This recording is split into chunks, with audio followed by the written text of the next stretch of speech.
is Regent Seven Seas Explorer the most luxurious ship ever built? Well, that's what we're going to talk about today on cruisereport.com.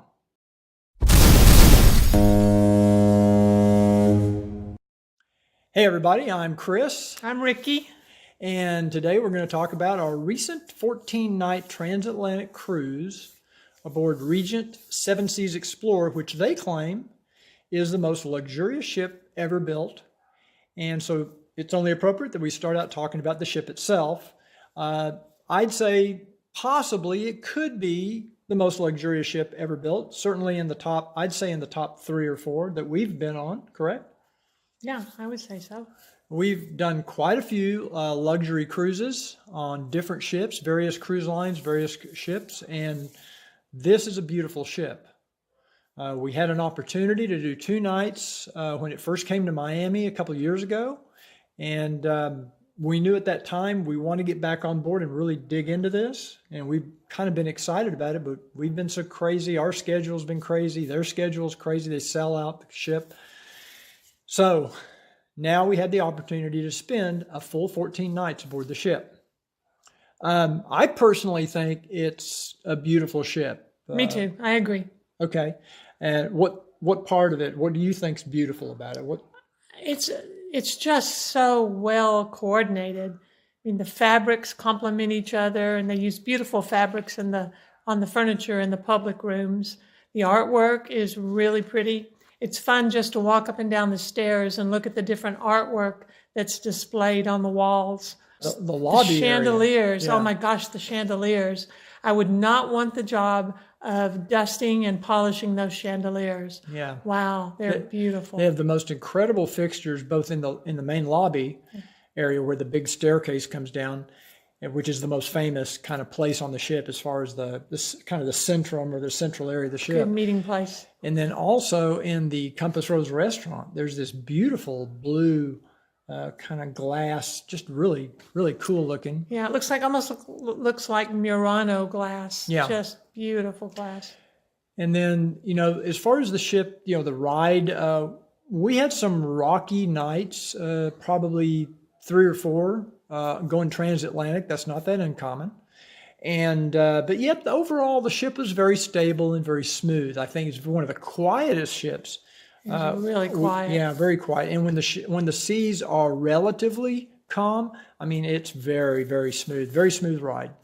And same as our stateroom, very quiet too. So. And one thing about the stateroom, not only could you not hear other suites toilet flushing, you couldn't even hear your own toilet flushing if you weren't in the bathroom. Yeah, it's very quiet, very well insulated. Yep. The ship really looked brand new. All the furniture looked new. All the wall coverings look good and new. The marble is beautiful. I mean, they've really done an excellent job maintaining the ship.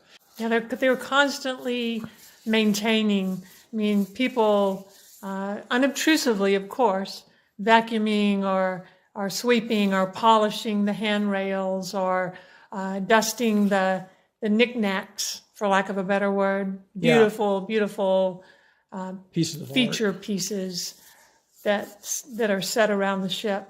So it's immaculately clean ship. Exactly. And if you move up, like the pool decks are important to most people, or a lot of people, and they do have a very large pool for this size ship. I'm surprised. Yeah. And a lot of loungers, very luxurious the way they set them up because they put these terry cloth covers over, and these are nice loungers. These are not cheap metal, like you see on some ships. These are really high quality, heavy duty loungers. And they put fresh towels out every day.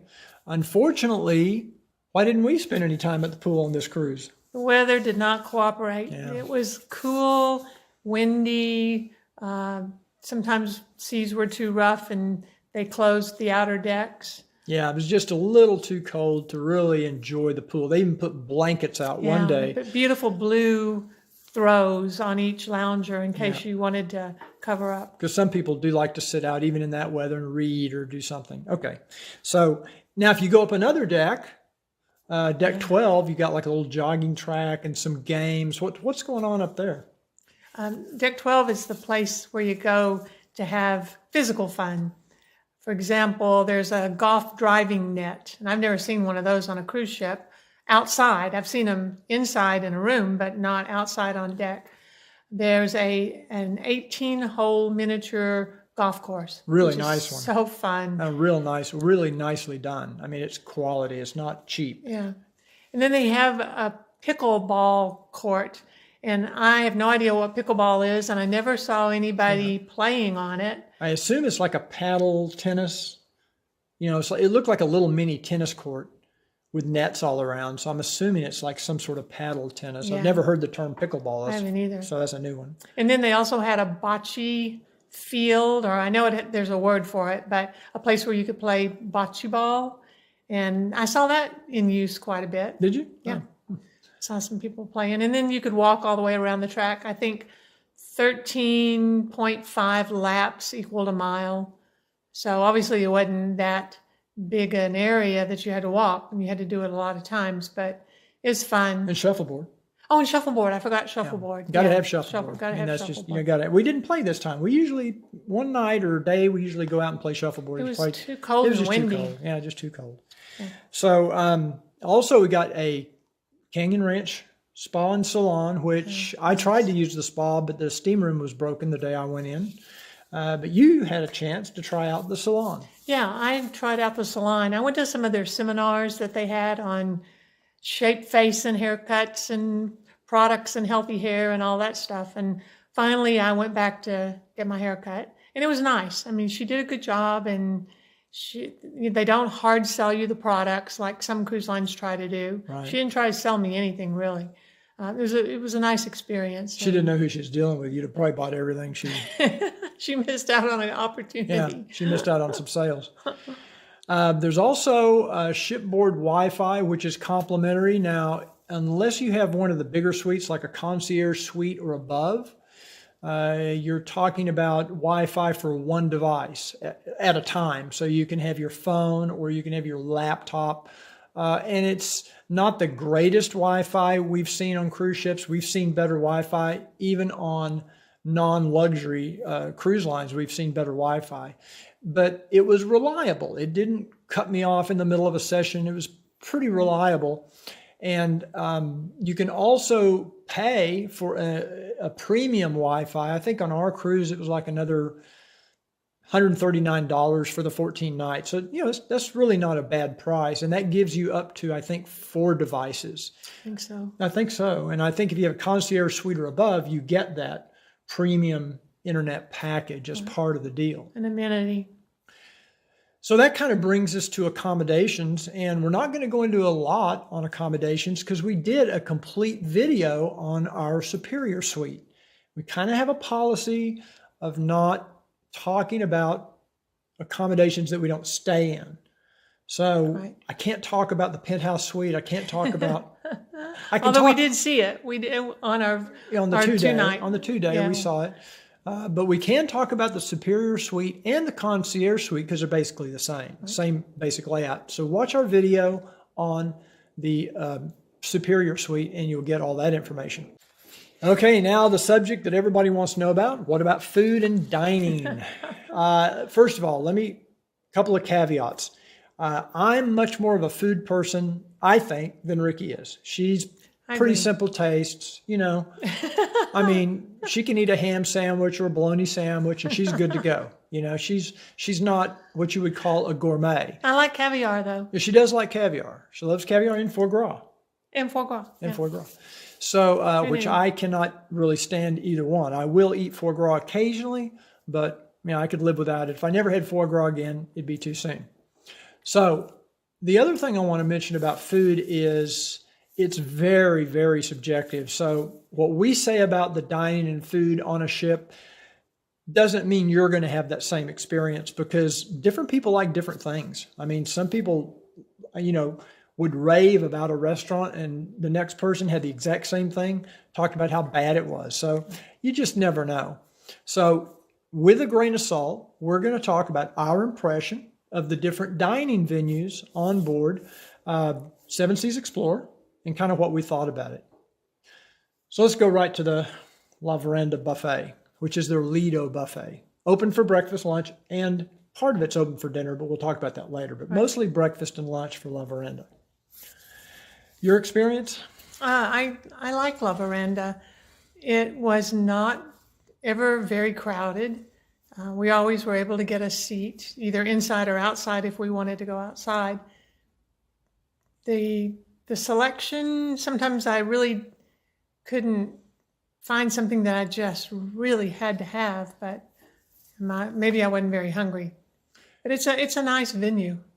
Yeah, my impression was very nice seating, very nice area. You know, the dining room is very pretty, very comfortable, very 5-star in that for a buffet. We're not really buffet people. Typically, we don't like buffets. I found the selections to be a little bit limited. I was kind of hoping they would have like an Asian dish every day or something kind of spicy, maybe an Indian or Asian dish, and I never found it. So we only ate there maybe 2 or 3 times for lunch. And so we tended to go more to the Pool Grill, which is just forward of La Veranda. And it's obviously out by the pool. And they also have a buffet. And what did you think about the Pool Grill? I was confused at first because there's a menu on the table and someone will come and take your order from an item on the menu. But additionally, they have other items. There's a salad bar, there's pizza, there's things that you can go through a line and get yourself at the Pool Grill, like sandwiches and a salad bar and things like that. Right. And they actually had, pretty good selection on this buffet. And it wasn't quite as much as what they had at La Veranda, but it's pretty close. However, I got to say, if there was one really disappointing thing about the Pool Grill, it was the pizza. They need to up their game on the pizza. We didn't think the pizza was that good. It kind of tastes like frozen pizza or something. Not very good. Burgers were pretty good, actually, which is a tough one for most cruise lines. But they need onion rings. I say this every time I go on a cruise. You should have onion rings on the menu. Now, the French fries were good if they were hot. Yeah, which... hit or miss. I kind of got to where I said, would you please bring me some fresh French fries? Yeah. Hot French fries. And they did. Yeah, because I'd say 2 or 3 times we got a thing of cold French fries, and they're just no good if they're cold. So anyway, Pool Grill, still a good place to go eat. There's several times, and it's very comfortable. They've got it covered. They've covered, the deck is covered where you sit, and they actually have heaters in the ceiling to keep it warm. So even in cold weather, you can sit outside. Nice. It was really nice. Lots of window seats. Yep. Now, the main restaurant is Compass Rose down on deck 4, kind of midship, afty, something like that. What does that mean? I guess well, I guess the galley is actually the farthest aft. So Compass Rose, I guess, is midship. Now, we're going to talk about the French restaurant, Chartreuse. Now, we went there twice. Well, did we go there twice at night? Once for lunch and once for dinner. Yeah, once for lunch, once for dinner. I was a little underwhelmed by the food in Chartreuse. I'm not a French food guy anyway. So now we're back to the foie gras. I think you might have even had some foie gras or something in there. I think I did. But I had what's missing, first of all, is French onion soup. Yeah. Well, they have it at lunch, but it's deconstructed or something. It's not like the traditional French onion soup with the big cheese crouton on the top, and it's not like that. Yeah, it's a different kind of French onion soup. It's good, but it's just not what we think of as French onion soup. It's not what I was expecting. And I had lamb chops, 2 of them. First of all, they were kind of small. And they were kind of tough. Now, honestly, they weren't as good as the lamb chops I had at the Pool Grill at one evening. But there again, we talked to some other people, and they just loved it. They thought the Chartreuse is the greatest thing since sliced bread. So, I'm not a French food person. My favorite restaurant on the ship, I think. Guess which one? Prime 7. The Steakhouse. The Steakhouse. Yeah, I had a very good steak. Rickee got a filet, and I got a ribeye. And I just thought it was good. Prime 7 is also open for lunch, and we ate there 2 or 3 times. It is good. I liked lunch better than dinner. Yeah, it was a good place for lunch because they had some of the same things every day. They had a different soup and a different appetizer, but they had the pork barbecue pork sliders, Pulled pork sliders. and the barbecued ribs. They're good. And the barbecued ribs were excellent. I had them twice. Yeah. So, and they had a few other steakhouse type things. So yeah, that was a good place to go for lunch. And if Yeah. you go early, you can get a really good seat and just a really neat place to go for lunch. Now, as I started earlier, I was kind of a fan of Pacific Rim. Rickee, not so much, but now it's not your typical Asian food. It's more of this Pan-Asian type of fusion, I guess you'd call it. Some things have Vietnamese flavor, some Korean, some Japanese, a little bit of sushi, a little bit of shumai from Thailand, a little bit of pho type soups from Vietnam. Yeah. But you had a duck salad that you really It was liked. really good. Peking duck. Yeah, Peking duck salad was delicious. Yeah, she ate every bit of that. I recommend that. Yeah. And I had the shumai dumplings, which have a little bit of black truffle shaved on top. And the first time I got them, I scraped the truffle off. Such a foodie. Yeah, I thought it was caviar, and I don't like caviar, so I'm scraping off this truffle, thinking I'm scraping off caviar. But and God only knows how much they spent for that truffle, because that's expensive stuff. But anyway, so I like Pacific Rim. We ate there 2 times. It's only open for dinner. Right. We ate there twice. Beautiful place. Good service. Very good service. Yeah. Very good service. And in all of the restaurants, I should mention, there's complimentary wine served each night. Now, they'll come around with some suggestions of a red or a white for the evening. Right. But a lot of times we would always go to our favorite, which was the Dr. Lewson Riesling, because we like Riesling wine. And they carry it on board. And you wouldn't believe, you wouldn't believe how many luxury cruise ships don't have a sweet wine that you can have for dinner. What's up with that? Yeah, what's up? So Regent, good job. You had the Riesling. It was delicious. In fact, I think we tried another Riesling one time, and it was pretty good too. Yeah, it was good. Yeah. Yeah, it was pretty good. And the Prosecco is always good. Yeah, the Prosecco is very good. In fact, they pour Prosecco or champagne in every lounge, every restaurant, and it's really good. And it's as much as you want. It's great.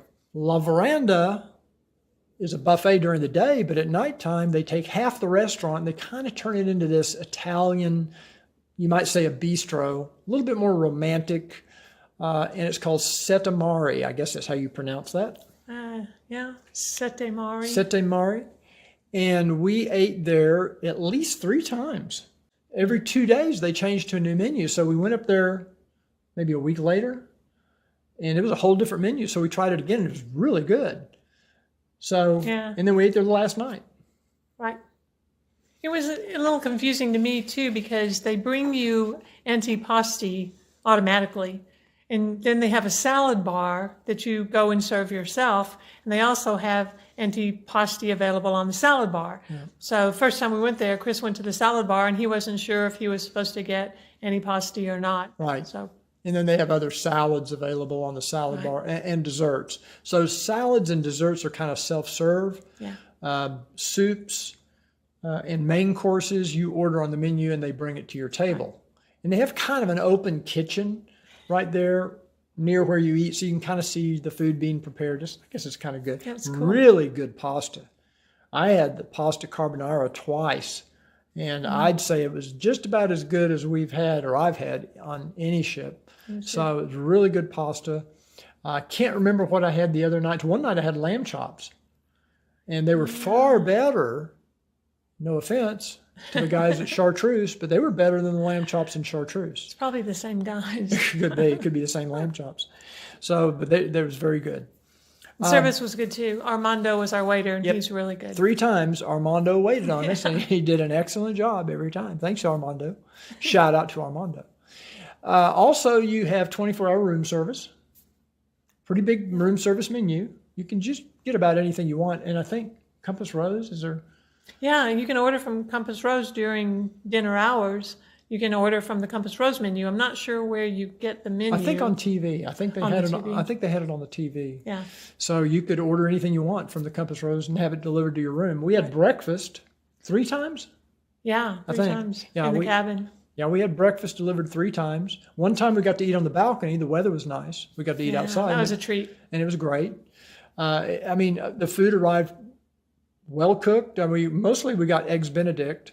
But the eggs were good. Eggs Benedict were really good. eggs were good. Bacon's good. Sausages were good. So it's a great way to have breakfast room service because you put you fill out the little card The night before. the night before you go to bed. You hang it on your door, and then the next morning, at whatever time you tell them, It magically appears. yeah, just breakfast shows up, and it's a 5-star setup. This is linen tablecloth with napkins and silverware and the whole 9 yards. So it's really nice. It's a treat. The other last place we'll talk about is the Coffee Connection on deck 5. I guess that's what it's called because I couldn't really see a sign anywhere. They call it different things at different times. Sometimes they call it the Coffee Corner. Sometimes they call it Coffee Connection. Yeah. But I think it's called the Coffee Connection. You can get your own coffee 24 hours a day or tea. And then from 6:30 on, they have people there. They have a barista. They can make all the coffee drinks, whatever you want. They'll make it. It's all complimentary. Great place to go in the morning for me, with my laptop. That's where I did my work in the morning, did all my blogging. From the Coffee Connection. Nice place. They have all kinds of sweets and kind of a continental buffet. And fruit and pastries and cookies. Yeah, and even during the whole day, they keep cookies Yeah. out. So Always cookies available. always cookies. Always. Yep. That's what we think of the food and the dining on Regent Seven Seas. I don't think you're going to go hungry. I didn't go hungry. Yeah, we didn't go hungry. Food was very good. And I didn't hear anybody complaining about the food. Oh, and they have ice cream too. They have Yes, an ice cream out by the pool grill. out by the pool grill. There's a place where you can pick from a selection of ice cream. And it was very good. It was good ice cream. Real good ice cream. So if you're enjoying this video and you want to see more of these cruise vlogs and cruise reviews on video, please take a second, click that little subscribe button down below. And if you click on the little bell icon, YouTube will notify you when we come out with another video. Okay, welcome back. We've talked about food and dining. Now we're going to talk about drinks because you got to have something to drink if you're going to eat. And they got a lot of bars and lounges on this ship. At least 4 that I can think of. You got the pool bar, you got observation lounge, Explorers, and Meridian. And there's also a little bar at Prime 7 and one at Chartreuse. So they all have their own little bar too. There's no bar at Pacific Rim.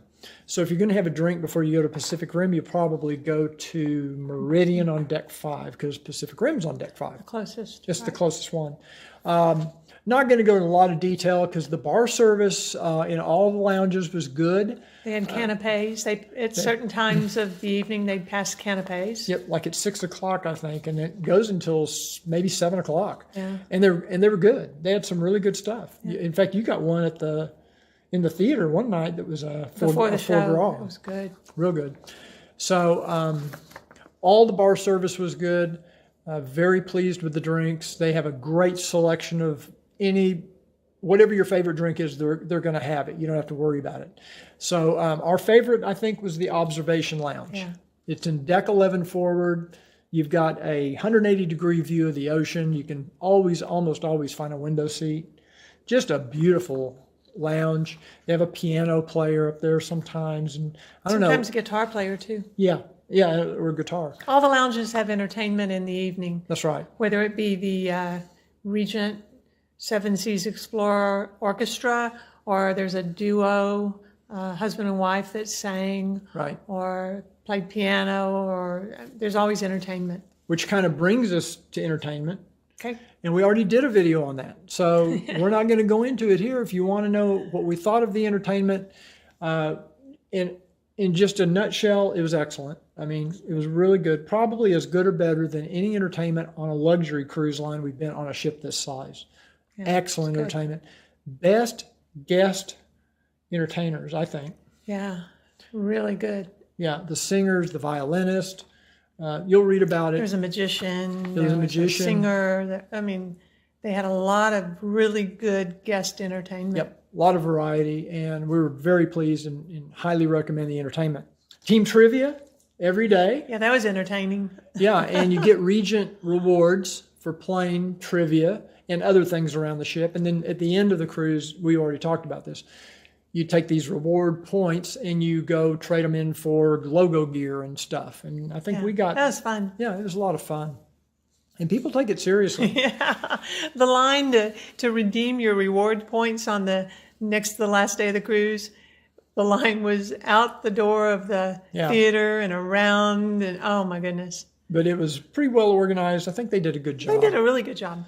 The cruise director, Lorraine, I'm not even going to try to pronounce her last name. Weimerskirch. That's how it's spelled anyway.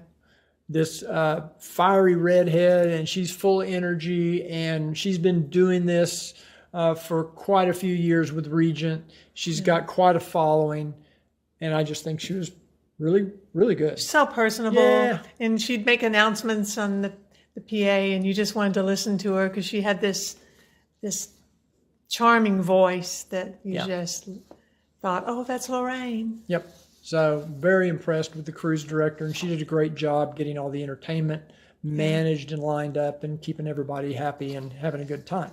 Yeah, the whole crew. Yeah, the whole crew was friendly. You go down the hall, everybody says hello or good morning. I mean, and how's your day? And enjoy your day and welcome back. And most knew your name, called you by name. Yeah, they were just so charming and polite, and in the observation bar, they'd know my drink. Yeah, and it was like Cheers. Yeah, you walked in, and, oh, Mr. Dikmen, here's your drink.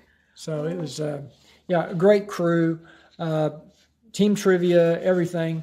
We're going to talk briefly about excursions.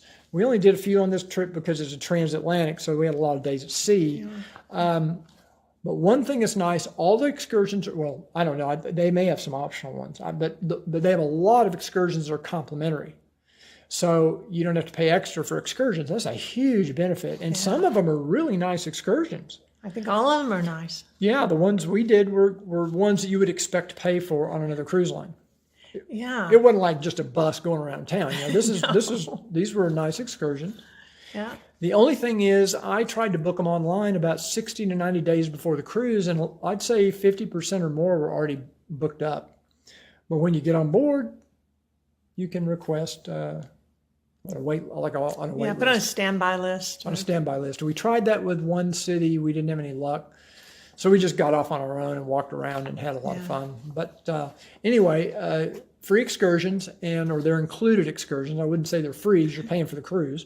But they are free. And in one town, they had a complimentary, at least one, because we only got off the ship this one time, they had a complimentary shuttle into town, which is very nice. Yeah. You don't have to go get a taxi and pay the extra money for that. So let's wrap this thing up here. What is it that makes Regent Seven Seas, and even more specifically, Seven Seas Explorer, kind of unique, and what distinguishes it from other luxury cruise lines? What do you think? I think there's several features that make it stand apart. One of them is the culinary arts kitchen, where you can take cooking lessons or knife skill lessons, or they offer 2 sessions each day on different things. And Chris did it, and he loved it. Yeah, and a lot of people did many of them. A lot of people did maybe 8 or 9 or 10 during the cruise because they have all these different sessions. It was really great. Culinary arts kitchen, that's a good one. I think complimentary excursions. That kind of sets them apart from some of the other luxury cruise lines. So I'm not aware of another luxury cruise line that does all sometimes they'll run promotions, but Regent, every cruise is complimentary excursion. So that's a big value. Plus all your gratuities are included too, all your drinks, beverages, everything. So it's I think it's a little more all-inclusive. From that standpoint. So I like that. And the entertainment, I think, for this size of ship in the luxury market really stands apart. I mean, they're really good entertainment. For you normally have to go on a ship 2,000, 3,000, 4,000 people to get this level of entertainment. They really did a good job. There's only, 900 people on the ship or 750? 750. And we were shocked how good the entertainment was. And the theater is great too. Theater is beautiful theater, good sound, good lighting, good stage, costumes, the whole thing. Good sightlines. The other thing I think makes Regent kind of unique is casual. Oh, yeah. That was nice. Yeah. You know, we were 14 days, and I didn't have to take a tux. I think I only wore a tie once, and I wasn't required to. I just did it. Right. And no formal nights. Only 15 days or longer do you have formal nights. Right. And if you're going to go on a cruise 15 days or longer, you deserve to have to take a tux, in my opinion. So that's your punishment. I don't even know what that means. Because we're not going to be on a 15-day or longer, most likely. However, it could happen. We've done it before a couple of times. But the fact that it's casual, you can wear a nice shirt and slacks. You don't want to wear jeans or caps and junk like that, or sandals. But as Or long bathrobes. They put that. yeah. It Thank cracks me you. up. They put it. What attire is not appropriate in public areas, and bathrobes is listed. Yeah. That cracks me up. Well, I tell you, I've seen it. I've seen it many mornings having coffee, and women will come in their bathrobe and get coffee in the restaurant. I kid you not, and it freaks me out. It's just not right. It's not right. It's disturbing. I feel like I'm in their bathroom. They should have had room service or something. Exactly. So come on, guys. So anyway, Yeah, I think that's a good point. The casual attire. yeah. That kind of segregates it a little bit from some of the other luxury cruise lines. Very casual, very relaxed. We loved it. I think to sum it all up, we had a great time. Yeah. We loved the ship. We loved the people on the ship. We loved the entertainment. We're okay with the food. Excursions were good. Ship's a great ship. I hope we get a chance to dive into Seven Seas Splendor. The new one coming out. This year. And if you're watching Regent, we'll try to pencil it in our schedule. We'll do a deep dive on Seven Seas Splendor and see if they're keeping everything up to my standards. Maybe they'll have onion rings. I don't know. So anyway, I guess that's all for now. That's our God, cruise. that's enough. It ought to be enough. Well, if that didn't tell you everything you need to know, you're going. Email us if you something else you want to know. Yeah. Email us. Or put in the comments down below. Yeah. If you have a question about the ship or about Regent Seven Seas, put it in the comments. We'll respond to you. And thanks for joining us today on cruisereport.com.